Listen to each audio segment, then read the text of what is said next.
俗語話平嘢冇好嘢，好嘢冇平嘢啊！今日呢一套房咧，咁佢嘅集齊咗兩個優點，又平又靚哦。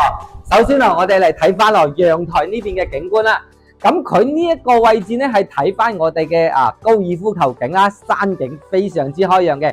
而且咧呢一套高層嘅話咧，只得一套啊，絕無僅有。戶型嘅話咧係169平方啊，做咗4房2衛嘅，而且咧贈送嘅位置非常之多。首先我哋過嚟呢一邊睇睇先。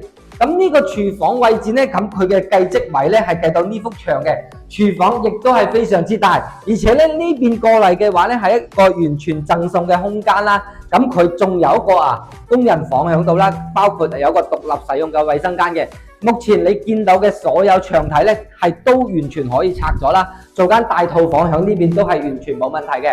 咁過嚟睇翻啦，咁我哋呢個位咧，我哋嘅廚房位後面呢一幅牆亦都係可以推開佢，同我哋呢一個生活露台完全打通，亦都可以做間大套房。呢邊咧望翻我哋嘅小區園林啦，景觀嘅話咧亦都係相當之唔錯嘅。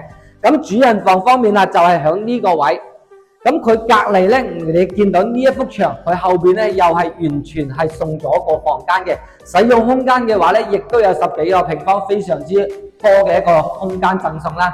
咁主人房方面啦，咁佢呢個位置咧，全部都係送噶啦，後邊包括後邊嘅話咧，我哋呢度做個門出去，亦都有差唔多12個平方嘅一個位置贈送。所以你亦都唔需要考慮，依家目前咧市場上有啲第4代住宅嘅話咧，呢一個單位亦都可以完全取代。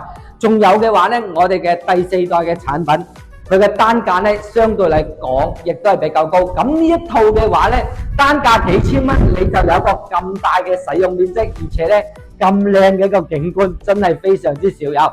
假如你覺得呢個單位可以嘅話咧，聯繫我過嚟盡快睇房嘅。